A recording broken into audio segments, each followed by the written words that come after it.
In the previous class, we have studied about farming in Palampur. The first point is that the land is fixed. The second point is that is there a way one can grow more from the same land.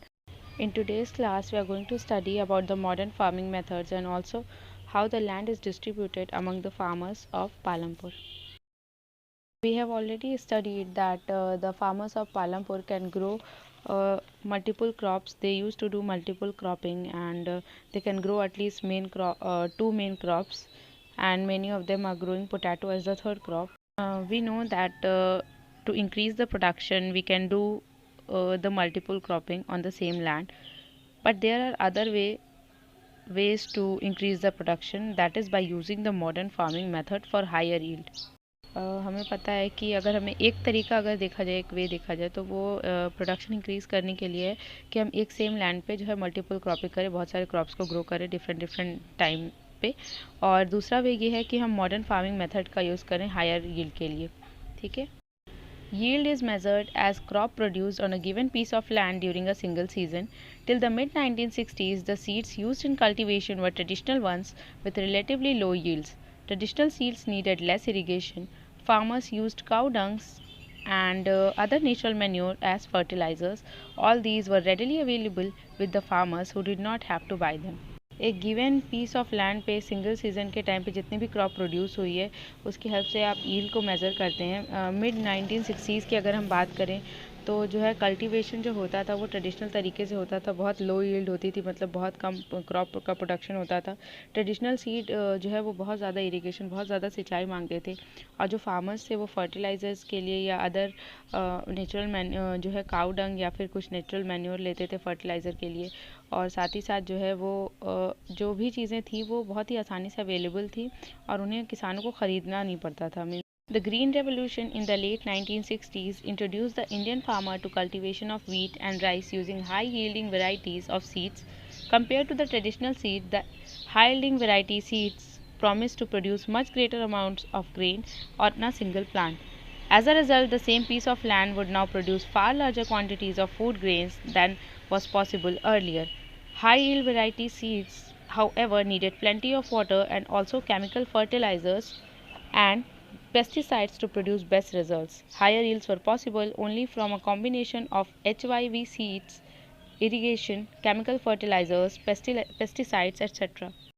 Late 1960s में green revolution आया था। इसने Indian farmers को introduce कराया high yielding varieties के seeds से as compare to traditional seeds. और ये जो हाई यील्डिंग वैरायटी के सीड्स थे ये अश्योरिटी देते थे, प्रॉमिस था इनका कि मतलब ये ज़्यादा अमाउंट में जो है वो ज़्यादा अनाज पैदा करेंगे एक सिंगल प्लांट में। और साथ ही साथ जो है अगर सेम पीस ऑफ लैंड पे यूज़ रहे तो हम ज़्यादा से ज़्यादा क्वांटिटी में जो है फूड ग्रेन को ग्रो कर सकते हैं। और फिर भी अगर आपको HYV अगर आप सीड मतलब हाई यील्डिंग वैरायटी के सीड्स का अगर आप यूज़ करो तो आपको बहुत ज़्यादा पानी डालने की ज़रूरत है, केमिकल फर्टिलाइज़र्स की ज़रूरत होगी, और साथ ही साथ जो है पेस्टिसाइड्स का यूज़ करना होगा जिससे कि आपको बेस्ट रिज़ल्ट मिल सकें। इंक्रीज़ क्रॉप प्रोडक्शन तभी पॉसिबल है जब हम HYV सीड्स के साथ कॉम्बिनेशन में अच्छे प्रॉपर इरिगेशन, केमिकल फर्टिलाइज़र्स और पेस्टिसाइड्स का यूज़ करें। Farmers of Punjab, Haryana, and western Uttar Pradesh were the first to try out the modern farming methods in India. The farmers in those regions set up tube wells for irrigation and made use of HYV seeds, chemical fertilizers, and pesticides in farming. Some of them brought farm machinery like tractors and threshers, which made plugging and harvesting faster. They were rewarded with high yields of wheat. In Palampur, the yield of wheat grown from the traditional varieties was 1300 kg per hectare. With HYV seeds, the yield went up to 3200 kg per hectare.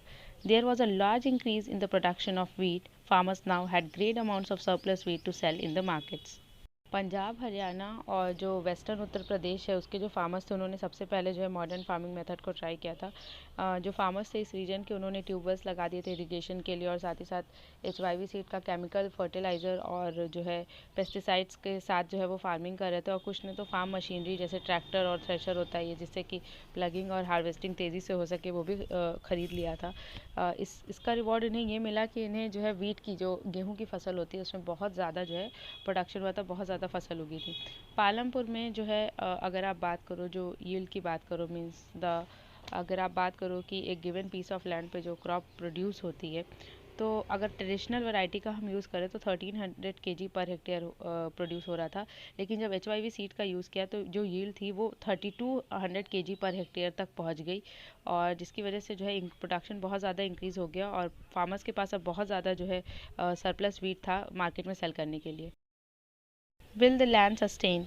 Land being a natural resource, it is necessary to be careful in its use. Scientific reports indicate that the modern farming methods have overused the natural resource base. In many areas, green revolution is associated with the loss of soil fertility due to increased use of chemical fertilizers. Also, continuous use of groundwater for tubewell irrigation has led to the depletion of water table. Environmental resources like soil fertility and groundwater are built up over years. Once destroyed, it is very difficult to restore them. We must take care of the environment to ensure future development of agriculture. Land एक natural resource है और हमको जो है इसको बहुत ही wisely use करना चाहिए, केयरफुली यूज़ करना चाहिए। और जो है मॉडर्न फार्मिंग मेथड्स को जो हम यूज़ करें तो साइंटिफिक रिपोर्ट्स ये बताती है कि हमने जो है बहुत ज़्यादा जो है नेचुरल रिसोर्स बेस का ओवर यूज़ कर लिया, बहुत ज़्यादा यूज़ कर लिया। बहुत सी ऐसी जगह जहाँ पे ग्रीन रेवोल्यूशन हो रहा है, इसकी वजह से क्या हो रहा है कि सॉइल की जो फर्टिलिटी हो रही है वो ख़त्म होती जा रही है, क्योंकि बहुत ज़्यादा केमिकल फर्टिलाइजर्स का यूज़ हो रहा है। इसके साथ साथ ही जो है कंटिन्यूसली जो है ग्राउंड वाटर का यूज़ कर रहे हैं ट्यूबवेल इरिगेशन के लिए। इसकी वजह से जो है वाटर टेबल है वो धीरे धीरे डिप्लीट कम होती जा रही है। इन्वायरमेंटल रिसोर्स की आप बात करें जैसे कि सॉइल फर्टिलिटी है और ग्राउंड वाटर है, इनको बनने में, इनको वापस से रिप्लेनिश होने में काफ़ी टाइम लगता है। एक बार अगर ये डिस्ट्रॉय हो गए तो बहुत मुश्किल हो जाता है इन्हें रिस्टोर करना। तो हमें अपने इन्वायरमेंट का जो है बहुत ही ज़्यादा फ्यूचर डेवलपमेंट की अगर हम बात करें उसको इंश्योर करने के लिए इसका बहुत ध्यान रखना होगा। Chemical fertilizers provide minerals which dissolve in water and are immediately available to plants, but these may not be retained in the soil for long. They may escape from the soil and pollute groundwater, rivers, and lakes. Chemical fertilizers can also kill bacteria or other microorganisms which are present in the soil. This means sometimes after their use, the soil will be less fertile than ever before. The consumption of highest fertilizers in Punjab is highest in the country. The continuous use of chemical fertilizers had led to degradation of soil health. Punjab farmers are now forced to use more and more chemical fertilizers and other inputs to achieve the same production level. This means cost of cultivation is rising very fast. Chemical fertilizers में जो है minerals होते हैं जो कि पानी में तुरंत घुल जाते हैं और तुरंत जो है वो प्लांट्स को मिल जाते हैं, लेकिन ये ऐसा नहीं है कि बहुत लंबे टाइम तक जो है सॉइल में रहते हैं। ये वहाँ से बहुत लंबे टाइम तक सॉइल में नहीं रहते, वहाँ से जो है स्केप कर जाते हैं और फिर वो जो है ग्राउंड वाटर और रिवर और लेक उसको पोल्यूट करते हैं। केमिकल फर्टिलाइज़र जो है जो बैक्टीरियाज होते हैं और अदर माइक्रो ऑर्गेनिज्म प्रेजेंट होते हैं सॉइल में उनको भी किल कर देता है। इसकी वजह से क्या होता है कि आप जितनी बार जो है उसको यूज़ करोगे, कुछ टाइम के यूज़ के बाद जो आपकी लैंड की फर्टिलिटी होगी वो कम हो जाएगी पहले से। दूसरी चीज़ ये, अगर हम कंजम्पशन की बात करें केमिकल फर्टिलाइज़र्स का, तो पंजाब जो है, अगर पूरी कंट्री में बात करें तो पंजाब में सबसे ज़्यादा केमिकल फर्टिलाइज़र्स का कंजम्पशन होता है। और बार बार जो है बहुत ज़्यादा केमिकल फर्टिलाइज़र्स के कंजम्पशन की वजह से जो है वहाँ का जो सॉइल है वो डिग्रेड हो रहा है। पंजाब के जो किसान हैं वो अब मतलब वो बहुत ज़्यादा जो है केमिकल फर्टिलाइज़र्स का यूज़ करें और बहुत से अदर इनपुट का यूज़ करें ताकि उनका जो प्रोडक्शन लेवल है वो सेम रहे। और इसका मतलब ये है सिंपली कि जो कल्टीवेशन का जो कॉस्ट है, मीन्स किसान खेती करने का जो कॉस्ट है वो बहुत तेज़ी से बढ़ रहा है। How land is distributed between the farmers of Palampur. We know that how important land is for farming. Unfortunately, not all the people engaged in agriculture have sufficient land for cultivation. In Palampur, about one-third of the 450 families are landless. That is 150 families, most of them Dalits, have no land for cultivation. Of the remaining families who own land, 240 families cultivate small plots of land less than 2 hectares in size, and cultivation of such plot doesn't bring adequate income to the farmer family. जैसा कि हम जानते हैं कि farming के लिए land कितना important है, बट अनफॉर्चुनेटली जितने भी लोग जो एग्रीकल्चर में इंगेज्ड होते हैं उनके पास सफिशिएंट लैंड नहीं होता है कल्टीवेशन के लिए। पालमपुर में जो है 1/3 जो है 450 फैमिलीज़ लैंडलेस है, मतलब 150 फैमिलीज़ ऐसी हैं जो दलित है जिनके पास कोई लैंड नहीं है कल्टीवेशन के लिए। और जो रिमेनिंग फैमिलीज़ हैं जो कि लैंड को ओन करती है उसमें से 250 फैमिलीज़ के पास जो है स्मॉल प्लॉट है जिसपे वो कल्टीवेशन करते हैं। और स्मॉल प्लॉट जो है वो काफ़ी, उसका जो अगर आप लैंड की बात करो तो वो less than 2 hectares in size है। तो अगर आप उस प्लॉट्स पे कल्टीवेशन भी करोगे तो भी उतनी एडिक्वेट अमाउंट ऑफ इनकम नहीं आएगी किसी भी फार्मर फैमिली के लिए। The distribution of cultivated land you can clearly see in the given image. These are cultivated by the small farmers. On the other hand, more than half of the area of the village is covered by plots that are quite large in size. In Palampur, there are 60 families of medium and large farmers who cultivate more than 2 hectares of land. A few of the large farmers have land extending over 10 hectares or more.